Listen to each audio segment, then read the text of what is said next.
Welcome to Lift Talk, the podcast where we talk about lifting. This is episode 1, and I was lucky enough to be joined by John Tran and Greta Schumacher of City Strength to discuss the story of City Strength, how it started, how it's grown into what it is now, which is an unbelievable facility and unbelievable business. So enjoy the episode, and I'll see you on the other side.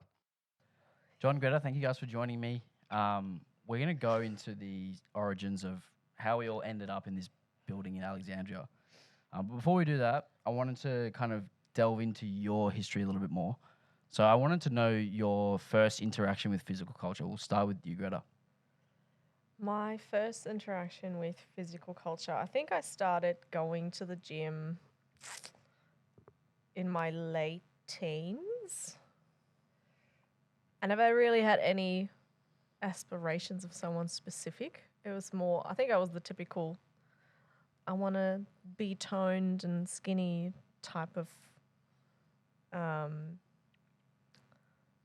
idea that I had about going to the gym, because growing up, I played tennis and I did a lot of horse riding, and then got told I should go to the gym because I had back pain, but then that quickly turned into, what a lot of young girls want is being skinny and toned and all that sort of stuff. And then when I came to Sydney in 2013, I didn't really do anything for a long time. And then my housemates, they were going to the gym, and that's how I then actually started training.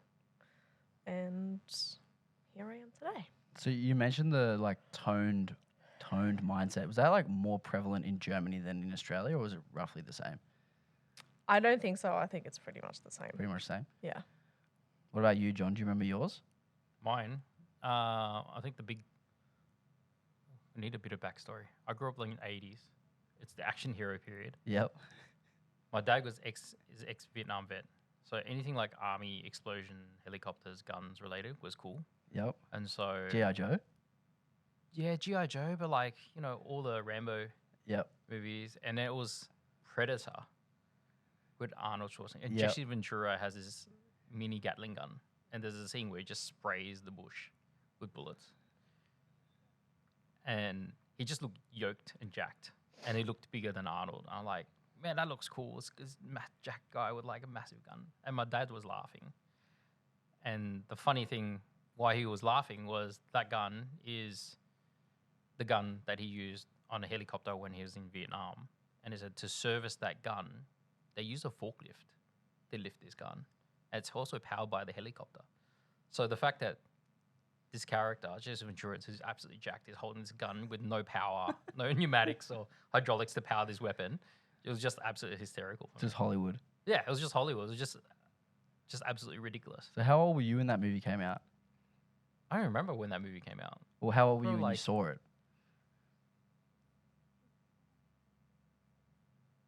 Maybe 10 or something, or 11. And then how long? like that. And how long until you then started training and stuff from there?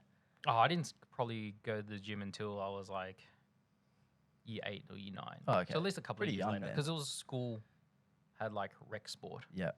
I played table tennis. Yep. And when table tennis wasn't on, I had to do some lifting. Are we going to get a tennis table in here? Oh, yeah, consider it. Nice. The boys behind the mic are nodding their heads. So City Strength started was it 2013? 2013, late 2013. And talk to me, John, about the landscape of powerlifting back then and what actually enabled you to be able to get into selling equipment. Because I remember buying my first belt in 2013. I bought an Inza belt from the internet, and it took 5 months to come to Sydney. And I remember I got it as a Christmas present, and by the time Christmas came around, my mum gave me a photo of the belt because the belt didn't even arrive on time. So that's a bit of a glimpse into how hard it was to get equipment. Was that sort of what led you to start the company? 100%. Yeah. So I did my first comp, and I ordered a Titan suit. Ordered 6 or 8 weeks before the comp. When was this? What year? 2012. Yeah. I think my first comp was. And the suit never came. I had to borrow someone else's XL suit, and it looked like I was wearing overalls to compete in the suit. And I was like, this can't be this hard. And talking to other people, came to realize that the sport, there was more people wanting to do the sport, but obviously you can't partake in a comp unless you had all the relevant, I don't know, belts, sleeves, wrist wraps, and you just couldn't get it. Like there was a couple of local distributors, but they were sort of small and they didn't really carry much stock. And then if you order from US, like like yourself, you waited 5 months. Like it was just, even for that time around, that was still a ridiculous thing to happen, to order and wait that long.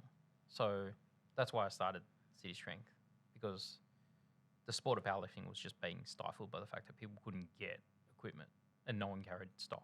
And that was kind of like when Equipped was still bigger than Raw, yeah? Oh, Or was Raw was just starting to gain some Raw traction? was gaining momentum. Like there was definitely more equipped people doing comps then, but I'd say half the comps were half back then. Yeah. Um, I got a funny story from around the same time. I think it would have been 2012. Do you remember PCYC North Sydney? hmm. So I used to train there. That was the first gym that I trained at. And I didn't even know what powerlifting was. And I was there on a Saturday. And I was just in the like weights area doing arms. And I hear this like guy grunting in the background. And there was like this little hall out around the back. And I hear like people yelling like, mate, you're going to time out. Like, get on the platform. And I like peeked around the corner. And I see this huge guy. He would have been like, I don't know, 140 kilos, like red and like swollen and sweaty, wearing like what I now know is a squat suit and wrist wraps, trying to waddle his way to the platform. And I was like, that sport sucks. Like, what the hell is that? And then here I am now. So when you started City Strength, like what was the operation like at the start? You were just selling a couple of products. Where'd you keep everything? I started City Strength, didn't initially carry SPD products. Oh, I was okay. carrying actually Titan stuff that I got from the local distributor and just did like a bulk order. Yeah. And essentially all the stock sat in my PT locker at the time V Club, and I sold it literally out of the locker or the staff room, and just like either go meet people, give it to them, or like just chuck it in the post as they paid for it. And then you became the equipment guy. I became the equipment guy, and then I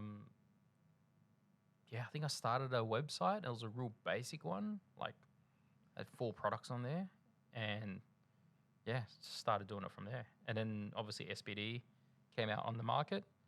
I reached out to SPD. SPD were like, oh, "Who are you? Can you come up with like some random person reaching out from us?" And then after speaking with Powerlifting Australia, or mate Rob Wilkes, I had to speak to him to get numbers so I can actually do up some sort of marketing plan or some idea. And he was like, "Who are you?" And so I flew down to Melbourne to meet him, and essentially had a chat to him. He gave me some numbers. He also, told Ben Banks at SPD at the time that I wasn't some criminal trying to do it. And next thing you know, it took a few weeks for them to get back to me, and then eventually they said, "Yep, you can get started." And then you were from the start the like sole exclusive distributor of SPD. Unofficially, there Yeah. wasn't like a little solid agreement. When was it official? Probably 6 months after the fact. Okay. Yeah, Crazy. something like that. Basically just kept ordering stock in, and at some point I outgrew the PT locker at work, so I had to go to Kennard's, hire a little storage room, Yeah. and then work from there. And that was when Greta started working for you? Yeah. So what was your job at the start, Greta? So I was on a student visa and I wasn't really allowed to work full time. And it worked out well because I could go to the storage unit twice a week before school, and basically I packed orders, took it all with me, chucked it in the mailbox, and then that enabled John to do like all of the admin and also keep working full time as a personal trainer at the time. And that's how it started. So I was just packing orders. Nice. Yeah, sending it out. That's it. So since around that same time, you guys got involved in like hosting competitions and all that kind of stuff. Do you remember the first one that you hosted? Oh man. The first one was actually the fitness show in 2014 14, yeah. at Homebush. That was our first ever powerlifting competition that we ran. Yeah, with lots of help and kind volunteers that we actually didn't even know at the time. And that was a bit of a baptism of fire. But it all went well. And then, yeah, we ran those comps for the next, I don't know how many years, until basically COVID canned it all. And then that was that. Yep. Yeah. So, I've forgotten what I was going to say. Might have to just cut this out, Chris.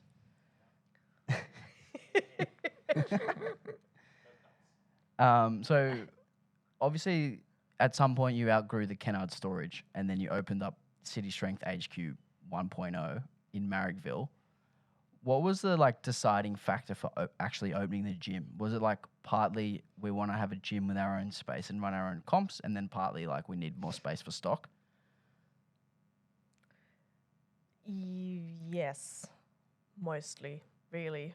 I think when John, or at least that was the story he told me, started the brand, it was always his idea that he wanted to have a gym, and that never really came to life until there was an opportunity there when, we kind of felt like it was time to move on and time to take the next step, and also outgrowing probably, I think, the 4th storage unit at Kennards at that time. And really wanting a proper retail location as well.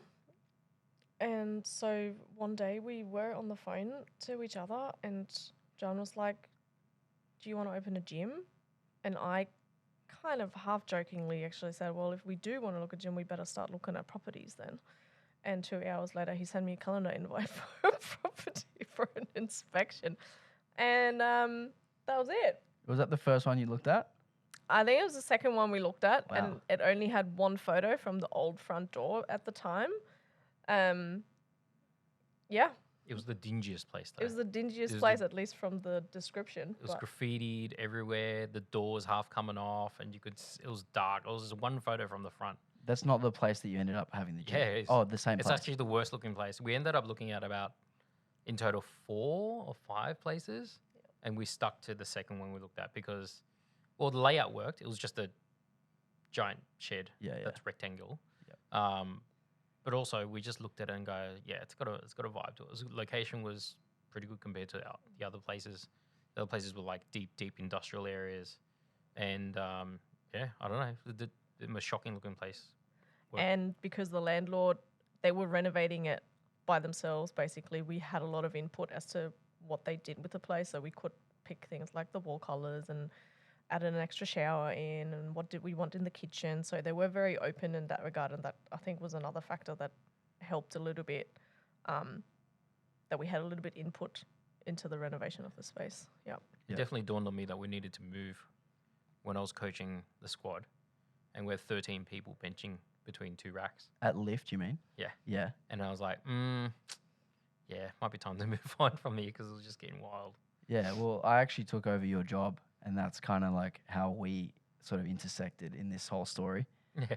And then I took over running all the comps at Lift, and then we kind of had 2 really good venues in the centre of Sydney running comps. So let's go back to actually running comps now. What are some of the things that you think are really underrated with running a good comp that a lot of people don't think about? It's a good question. Underrated when it comes to running a good comp. Underrated. Crowd management. Yeah. Yep. Too many. I mean, at least back then anyway, it was a bit of a free for all. People would just set up, backdrops and things without thinking about the flow of how people were supposed to walk through. Yeah. This probably matters more in the large comps that we ran, like the expo and stuff like that. So you'd have to, set up tensile barriers in a certain way because you want to keep people out. And as soon as you leave, what I found was as soon as you leave a big enough gap, 30 centimeters in the barrier, people will start walking through it. And it's not because they have intention. They just notice, I can walk through, I can get closer to the platform. Yeah. So if you want to keep things sort of neat and tidy, the flow of people, being able to manage that is really, really important. Sectioning off where the crowd's supposed to go, where the lift is supposed to go. Yeah, making it really obvious. Because, between, at a comp at an expo where there's hundreds and hundreds of people, the distance between me and you is only 3 steps away. But when there's a comp on and there's so many people between us, it might take me a good 2 or 3 minutes to get to you, unless it's actually sectioned off. And I might need to tell you something important to get something done. Unless it's like managed properly, then it just becomes a nightmare. Yeah. So crowd management and just general flow of being able to manage information flow, so being able to communicate whilst the event is live, is pretty. I feel like it's underrated. I remember my first comp was at PTC Sydenham, which was like really close Yeah, to I was Old City there. Strength. And I did like all my squats. I missed my last squat, and my mum came into the back and she was like, "Are you okay?" Like, I'm like, "What are you doing back here?" And no one just like stopped this 6-year-old lady from just walking into the back room. So random. It was a plastic curtain. Yeah. I think, from memory. Well, there wasn't even any like there was no section between where the crowd was and where the warm-up area was. And the warm-up area was actually past the crowd. So when you went to warm up to then wait to lift, you'd have to walk past the whole crowd. Yep. That was terrible. What about you, Greta? Anything underrated when it comes to running a comp? I think underrated is briefing your volunteers properly. Yep, absolutely. Briefing them in a way that empowers them to then do the job that they're there for, because people come to help you, but it makes it hard to help if you don't actually tell them what you expect from them. Yeah. And I think a lot of people, when they ask people to volunteer, they don't want to be clear about their expectations because they're worried that, you're doing this out of the kindness of your heart. If I now tell you exactly what I want from you, Yeah. you're going to feel like I'm, I don't know, pushing you too hard or whatever. Yeah, it is a job at the end of the day too. You want them to do the tasks correctly. Yeah, and I also think it does help build a team, and it gives people ownership of what they're there to do for. So briefing your spotters and loaders properly, telling them exactly what you expect from them so they feel confident doing what they're doing, something that, we've been doing for years. You've been doing that, going onto the platform, saying, like, okay, this is how I want this to run. And the same thing with, like, people sitting in the crowd or the tech desk, like, or even if we just have one person who's just there to help. And then, I don't know, it's simple things like, this is where the bin bags are, and this is where the toilet paper is, and this is where the hand soap is in case something needs refilling. Like, really little things, but, like, it helps you. For me personally, it helps me relax because I know everyone knows what they're supposed to do, and then the comp runs better. And I also think people are more likely to come back because you are confident in their abilities, and I do think it creates a better atmosphere for the volunteers that you have there on the day. Yeah, And I think that's one of the most underrated things, apart from I'm always astounded by the amount of comps that don't run on time. unbelievable. And I don't understand why. Yeah, unbelievable. I was at a comp recently. I won't say who it was, but one of the referees was not there when deadlifts were supposed to start because she was getting a coffee. And we had to wait. And I had the first lifter in the next group, and we were waiting 10 minutes after when the session was supposed to start because the ref was just not in her seat. Anyway, we won't say her name. No, don't. I also think, like what you said, we as people who have been around powerlifting for 8+ years, we kind of take for granted like how difficult the jobs actually are because we've done them all so many times. Mhm. And you don't really think like spotting requires much of an explanation. But if you don't actually give someone the skills, like it can go haywire very quickly. Yeah, I totally agree. And to be fair, we're not saving lives, or as a spotter, you might actually do that. But like me as a meet director, I don't. The other thing I was always really surprised by when I would like help meet directors organize their competitions is just the sheer confidence in how much they actually know already about running competitions when they've never run one. And then, I don't know, 16 hours before or something, you just get panicked messages and emails and phone calls. And it's like, so how do I do this? And I didn't know that I have to do that. And how do I? And I'm like, well, I asked you if you have any questions and you said no.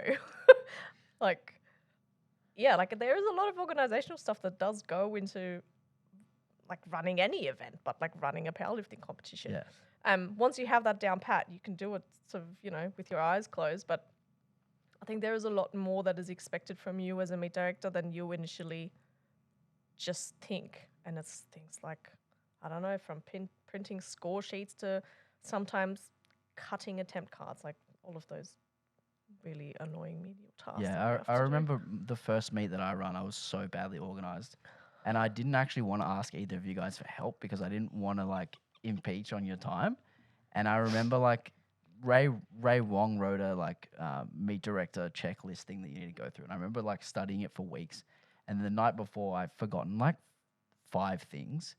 And I went to Office Works like first thing in the morning before weigh-ins, like to get all the stuff. And I was like frantically cutting attempt cards and frantically like doing all this stuff, like literally The day of. literally like 30 minutes before I was about to walk in the gym floor. It was like absolute nightmare.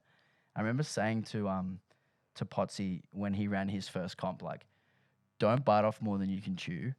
Don't try and do like a million things. Just do like the very basics and do them really well. And he did not listen to me. And he tried to get a live stream going on and tried to get all this like all these vendors there. And he actually did a pretty good job of it. But like the thing that you never expect to go wrong will always go wrong. Yep. Like your tech will just shit itself like out of nowhere for literally no reason. Everything's plugged in. It just doesn't work. Toilet gets blocked. Yeah, and like you can't help any of that stuff. But if you like reduce the stress a little bit and you're like across all bases, you can kind of mitigate that stuff. 100%. And ask for help. Yes, and ask for help. Which Ask for people. I Ask for did help not and do. just say, I don't know how to do this. I've never done this before. Please help me. well, I remember asking Kato for help, and he didn't give me very much. But you had mags. Yeah, I had mags, but I didn't have mags for the first maybe 9 months or so that I was running comp. So I did like 4 or 5 without her, and once mags came along, it was much easier. Shout out. She Shout did- out to Mags. She did more than I did by the end of it, like by far. She's a legend. Yeah. What about actual gym stuff? What was some stuff that you didn't expect that went into actually running a gym? Block toilets. Far out. I think we started that one. Block toilet's not an issue. Block toilets during a comp is an issue. Oh yeah. Like, Yeah, that well, the comp's that happened people are twice, warming I think. up, and you're out the back with the plunger, and trying to peer down the service hole of the sewage. That's a lot of pressure. And most powerlifting gyms only have like 1 or 2 toilets as well, and you end up Yeah. with this huge line, and then you end up with the worst fucking toilets by the end of the day. Yeah, that's the other Yeah. thing. That's also why you want to have the women in the first session because they're usually a little bit more tidy. Yeah. Well, I went to Paragon. are I went to smelly. Paragon recently, and this like sparked a thought in my head that like if there's a female owner or a female person who's in charge of the gym in any capacity, the bathrooms are 50 times nicer than if there's a male. Yeah, because I get the shits if people just behave like absolute pigs. So everyone, I'm not everyone afraid to out there, tell come them, to City as Strength you know. for the clean bathrooms. As you know, and everyone in this room does, I don't appreciate What do you if mean? It's just don't a hole treat you my pee in and you bathrooms flush, well. and that's it. Is there anything else that comes to mind that you like didn't realize you'd signed up for with opening a gym?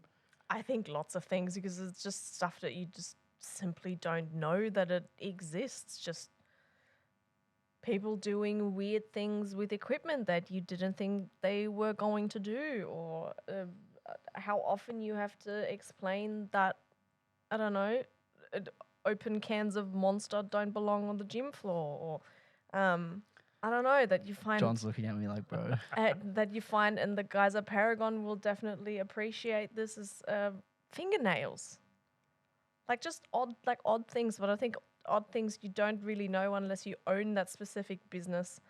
And I think when we have people come in and they're like, oh, I want to run a gym one day, and I think the dream of at least most guys would be, I get to train in my own space, and then I have all my mates and we get to train all the time. But what you don't think about is that you do everything from, unblocking the toilets to changing light bulbs to fighting with strata or your landlord, or, I don't know, doing pest control, and, everything that you could possibly think of that goes into running and maintaining a business and then that space is just what you have to do. It's like having a house. When you With a lot Yeah, of but- housemates, though. with when Because a you lot get of your own housemates. house, with a you lot of housemates, because you're don't sharing. realize how much shit there is to do. Oh, I gotta fucking do the gardening, and I gotta do this, and I gotta do all the maintenance. I gotta do far out. The so added much load shit. is you have everyone who's there as well. Like, it's not your gym, as in like, it's your own space. Like, it's in your garage. You can do whatever the hell you want. Like, you have other people who have a passion or an attachment for better or worse, they might loyal to your brand and loyal to you, but they also see it as part of their personal space because they come there it's recreational for them for the most part, and for you it's work. So, one of the things I never envisaged or even came to mind when having our own gym is the fact that you have to manage relationships with people who their experience of the gym or their exposure to the gym is much different to yours, and so you have to manage your expectations of what those relationships may or may not look like, or how you might speak to that person in relation to an issue that needs to be addressed. Because it's not you talking to your friends because they've come over to your house, and you're going to lift weights and have a protein shake and talk shit, whatever, at your house. This is a place of business. I set up a home gym during COVID and didn't realize like how many little pieces of equipment you need. Like I remember at first I didn't have a weight tree, and then it's like such a big effort to put weights on the bar and take them off, and then just like lean them up against the wall. And then okay, I got to get a weight tree, and then I need something to clean my bar. Okay, I got to get a brush, and then now I need a bar jack, and then it just fucking adds up, doesn't it? Yeah, all the little bits. And you can always buy more. Yeah. So speaking of buying more, what a segue. The old City Strength 1.0 HQ was like overflowing with boxes everywhere because you ended up running out of room for stock. And now we're in this fucking unbelievable building in Alexandria. What were like the reasons for wanting to upgrade, like to do such a big upgrade? Well, you mentioned the biggest one in the first sentence. 'Cause I don't think people realize how much bigger this building is than the last one and how much more space we have for everything. No, I mean, partly because we've been closed for such a long time, so no one knows what this place looks like. It actually took us 18 months to find this space. So at the time the gym in Marrickville started overflowing with boxes, we were trying really, really hard to find somewhere, but we couldn't. We just didn't find something that was suitable. And yeah, that was the biggest thing. We needed warehouse space. That was the main thing. And the other thing was also that we found or kind of realized that if we wanted to build the gym into something a little bit bigger than what it was at the time, that we just needed more space and more capacity to do stuff, hire coaches, have more members, run more competitions. So yeah. We're also sick of breaking down pallets in the middle of the street because we couldn't receive them into the building. Yeah, so lots of reasons that just meant that this is the next logical step, a massive step and a big transition. But here we are.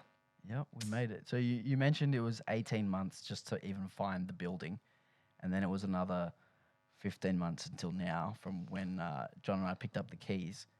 Do you want to run everyone through, John, what the process of actually getting this gym open has been?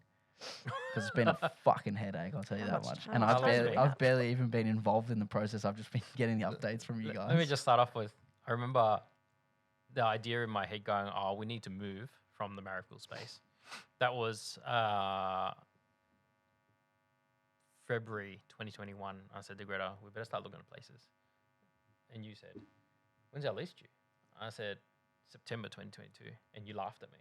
Yeah, I thought, plenty of time. Plenty of time. And then we didn't find this place until July 2022. Yeah, something like that. Like a full year and a bit over. July 22 is when John and I picked up the keys. Yeah. Yeah. No, I think it was like late 2020. Something like that. It was quite a while. It was like a ridiculous time to start looking. But I don't know, from my perspective, I looked at it and like, we need a space that is a warehouse and also can be suitable for a gym space. And I knew from the get-go that was going to be pretty tricky. But once we found the place, the steps, how long? That's a long conversation. Yeah, go on. So basically, you need to apply for a development application, and because this is a strata complex, we need permission from every owner to give us permission to apply for a development DA. Then you apply for the DA. Well, there was a Karen involved who blocked the strata ticking it off, which blocked you putting in the DA Yes. in the first To place. this day, we don't exactly know who didn't like our idea of, Some you know, Karen, whether doing this. male or female, some Karen. yeah. I think the difficulty is as soon as you say you're a gym, people who don't train or don't know anything about gyms just automatically pigeonhole you into what they think a gym is. Like, wild chucking weights, yelling and screaming, carrying on, the worst of the worst. So they initially just fear. It's this simple attitude of not in my backyard. It's the NIMBY attitude. So that was a hindrance. That literally took about 4 or 5 months to get over. Then we submitted a DA. That took another 4 or 5 months as well, nearly 6 months to get over because council just kept going on holidays and our application kept getting pushed back. Yeah, didn't they have like 3 different town planners who like quit their job and then go away? No. They went on holiday. And they then came literally went back on and then resigned, and then someone else took over, and then they went on That was holiday. the first one. And the second one went on holiday repeatedly. And then his supervisor had to sign off him, but he went on holiday. Yeah. And so, long story short, you have to get certifiers to come certify the place to check out the fire safety measures are adequate. Are your public transport, bike rack, is that in place? All the things you can think of that you don't normally think of like egress, fire safety, and all that other stuff, has to be all ticked off. Are there things obstructing the exits on either side? That sort of thing. You can't even put a bin next to an exit door. There has to be a certain amount of clearance. So all that stuff needs to be ticked off, and that takes time because you send an email off, they reply, and so this is back and forth. And yeah, basically we got our DA and got our OC, our occupancy certificate, a couple of weeks ago, and here we are. Hell yeah, we made it. Only took a year. I walked into the gym today and there was people training, and I was like, oh my God, I actually cannot believe this because I've been in this building like 50 times in the last year, and it's just like a ghost town. And Lights it's off. sad. Yep. It's so 100%. great. So I want you both to go on a little bit of a bragging expedition and tell everyone exactly what we have here in Alexandria and do a bit of a marketing episode. Well, we have 700 and something square meters worth of Floor space. floor space. 750, yeah. 750, there we go. Up from 210. Yeah. Great. With 7 Alico racks in our powerlifting area. We've added some machines on a mezzanine level, including a belt squat and, some leg extensions and leg curls and cable They're stack about and 10 all that pieces sort of of. hammer strength equipment. Yep. Yep. What else do we have? Brand new, beautiful bathrooms and showers. They are very nice. 11 Alico powerlifting bars, Some competition bars. some actual parking spaces, which is also nice. There could always I be did not about get a 20 I more. did not get a park today, and I was like, Aw. "Excuse me, there's not that many staff here. Chris took my spot, Oh well. bastard." You allocated spot. As I said, there could always be 20 more, but we're in Sydney, Yeah, so that doesn't happen. What else do we got? 3 showers, 3 toilets, fancy showers. big office area. Big Yeah, op- we have actual offices now. This podcast I studio. don't have to sit in the kitchen in between racks and the kitchen table anymore, while the ceiling is moldy. We added a couple more staff members, so we now have a team of people that we are very proud of and happy to work with. Yeah, the acoustic Well. paneling, it's the really nice sound system, Yeah. fans that are John actually took the capable. fans from Ericville. Yep, they 'cause, actually you work know. better here. Fresh Watson dumbbells as well. Fresh Watson dumbbells. Finally, a mirror in the gym. Oh, yeah. There was always going to be a mirror. That was the piece of equipment that was always missing, the mirror. the mirror. A bit of vanity. Keyless entry for members. So all you have to do is download the app, and as long as your membership's current, you're good to go. You can come in. Yep. Yeah.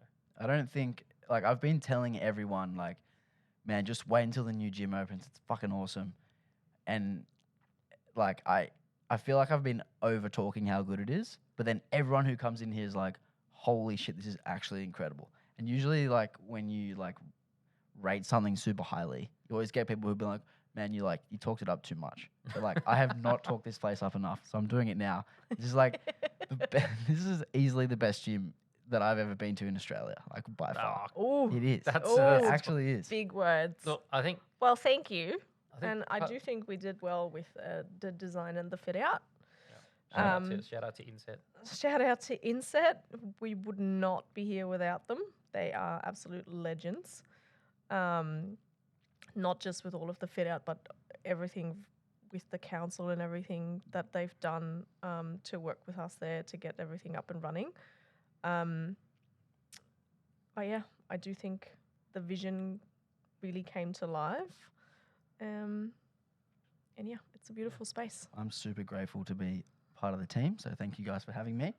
And before we wrap up the episode, I want to talk a little bit of shit because we have to. All right. I want to know one pet peeve you guys have for powerlifting competitions. It could be like something to do with competitors, reffing, coaching, spectators, anything. What's your biggest pet peeve? I'm trying to run through my head. There's a lot. I'll tell you mine. And you guys can think while I tell you mine. Mine is coaches who, this always happens on squats. They'll like warm up their lifters and like, it's usually the strong people who go last and they'll do their last warm up and it's like 220 plus. And then they'll just piss off and leave it there. Nothing pisses me off more than that.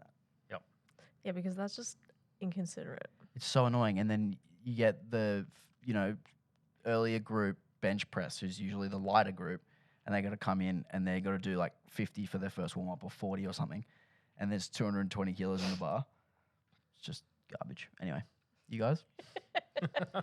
I think I'm usually on the other side of the platform, not in the warm up room. And my biggest pet peeve is just coaches and lifters that are rude to the volunteers. And for me, part of that is, for example, not saying thank you to the tech desk when you hand your attempts in and just like throwing attempt cards at people and just being, I don't know, pissy when things don't go your way. And the people that are sitting at the tech desk have no say in any of the decisions that are being made.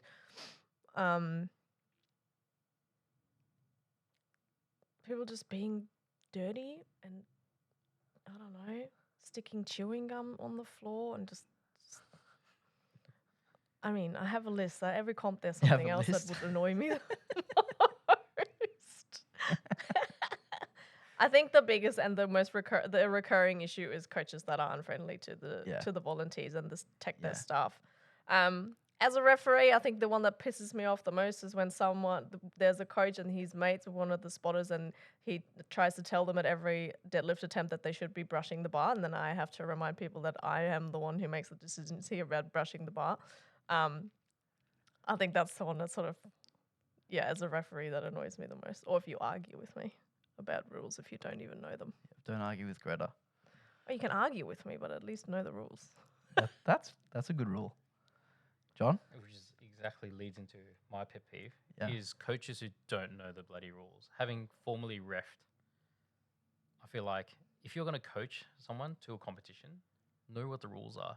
If a referee, especially like in APU comps, like an IBF comp, where referees have to pull a card, if it's blue, yellow, or red, you shouldn't have to walk up to the referee and go, "What was that for?" when they've pulled a colored card. Like, you should know the rules, right? It should also be really obvious. If your lifter gets a red, it should be like, "Oh, that was a little borderline." The It was number of probably for times I've that." seen like the card pulled and then the coach goes, "Oh, what was that for?" I'm like, "No, man. Like,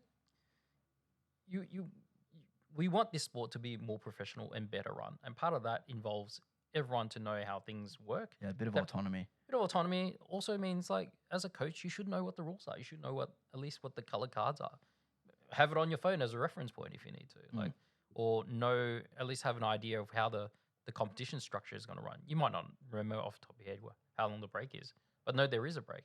Know that Group B is going to go first and then Group A goes second. Just all those sort of things. If you're going to take money to coach someone for a competition, know how the heck a competition runs. Yeah. Go to one, volunteer. Like, you don't have to be, I think we've had these discussions before, like, about coaches. You don't have to be the best lifter in the world, but you're there to take your lifter through the best possible experience at a competition Yeah. and produce good results. Know the rules of the competition. Yeah, Right. and your lifter can tell if you're stressed out or running around like not quite sure what you're doing. Yeah, like They headless can chicken. tell and they can see it on your face, and then they take some of that stress on, 100%. and that's going to take away from their performance. I want to add something to that. As a coach, brief your lifters properly, especially for weigh-in. The amount of people that I've weighed in at competitions that had no idea what they had to do, that had no idea that, you know, they need to bring an ID or a membership card or know their first attempts, or even that they would have to strip down to their undies to be able to step on the scales is just astounding to me. And then on top of that, the number of coaches that are just simply not there for weigh-in. Yeah. Like if you are coaching someone on the day, and I know a lot of coaches are taking money to coach people on the day, at least be there from start to finish. Yeah. Don't just rock up an hour and a half late because you can't be bothered to be there for weigh-in, especially when it's someone who's doing their first competition. They might be super nervous, and they have no idea what they're doing. You know, brief them properly, talk to them about what's going to happen, tell them what's going to happen at weigh-in and what they need to do and what they need, and make sure that they have the tools, Yeah. because that's going to give them a better experience. And if you're someone in the powerlifting world who's like very immersed in the culture and the community, you should try and wear other hats other than just lifter or other than just coach. Because if you sit on the other side, so if you're a coach who doesn't compete, you should probably compete every now and again so that you understand what it feels like. You should probably spot and load every now and again so that you understand what it feels like. Tech desk, MC, same shit. Refereeing, same stuff. If you've done all of the jobs, you get a better understanding for how things work, and then you can actually do a better job with any other job as well. Yeah, I think also gives you a bit of an appreciation, and I think that's probably pet peeve number, I don't know how many now, is the What are people we up that to? people that always complain but never really help themselves. If you've never volunteered at a competition, or you've never run a competition, the second one's probably a lot harder, because that's just, unless you own a gym, that's not that easy to do. But you can volunteer at a competition. Don't talk to me about how to run my competition. And also, if you do have complaints or suggestions or whatever, you can approach it in a way that's actually productive and not like, "No, this happened on Instagram." No, I can do better. Yeah, Okay, like- please do. Send an email to the meet director and say, "Hey, thanks for the comp. Here's the things that went really well. Here are maybe some things that you could work on." Like that way, they're actually going to listen to what you have to say. If you just come out with only a negative, they're just gonna go, "Fuck off." Yeah, or maybe just take 5 minutes before you leave at the comp and go to them in person and ask them why they do things the way they do, because maybe there's a reason that things are run the way they are that you haven't thought about. Yeah, that's probably more likely the case Ask too. the question, because maybe you'll learn something, and if you still think that your criticism is then valid, then you can tell them face to face. Yep. Again, I'm not going to respond to you on Instagram if you don't have the spine to talk to me in person, especially when I'm like right there. You could have spoken to me. If Very you have fair. a problem, please tell me, because I want to know. I want to know if stuff goes wrong. Yeah, we I want want to to know if there's make our genuine criticism. I want to make it better, and I Yeah. want people to be happy with the way we do things. That goes for our online store as well as our day-to-day life and the gym. But don't call me out on Instagram if you don't have the guts to say something to me in person. I'm glad I got fired up, Greta. That was my goal of the podcast today. And I think we can wrap it Not up there. even close. Thank you guys for joining me, and for make having sure us. come check out City Strength HQ in Alexandria, and we'll say hello then. Thank you. Thanks Thank for you. having us. Ciao.